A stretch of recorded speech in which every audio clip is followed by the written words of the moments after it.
আসসালামু আলাইকুম, সকলে রমজান মুবারক। আপনারা কিতা কররা?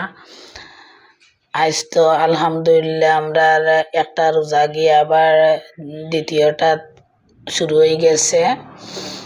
তে ওই দেখো আমি সব মানে রোজার যা যা সকালে উঠি উড়া তারি করি সপ্তাহ রেডি করি আগে রাখি দেই। যা আছে সকালে সপ্তাহ শেষ করিলাই।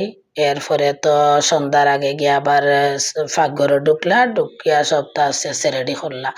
তো এর ভিতরে আবার গিয়ে আমার আরো ঝামেলা, বড়ইর গাছর তলেও যাওয়া লাগে, গিয়ে আবার বড়ই ফাড়া লাগে, নাইলে বড়ইর গাছর তলে একবারে লাল হই থাকে আর ফাঁকিয়া খাইয়ে অর্ধেক ফালায় আর অর্ধেক এমনি উপরে ফুরিয়া গালি যায়। অনেক বড় বড় বড়ই তো আমার গাছর, ওই দেখো টুকাইতে টুকাইতে আমার অবস্থা খারাপ। বড়ইর সময় আইলে, বড়ইর দিন আইলে আমার আর একটা ডিউটি আরম্ভ হয়ে যায়।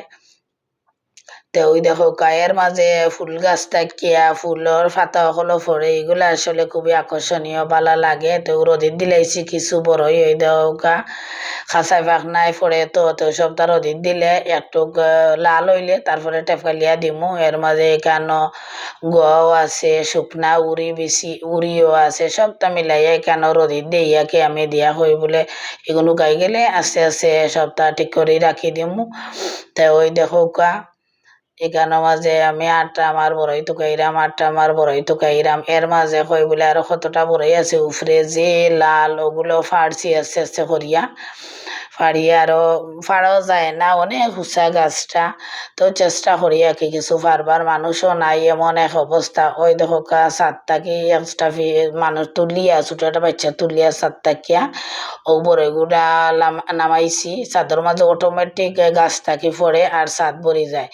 তো ওই সব বড়ই এখন আবার মেরামত করা লাগে, দোয়া লাগে, কষ্টের সীমা নাই। ওগুলা দইয়া আবার পরিষ্কার করা লাগে সুন্দর করিয়া।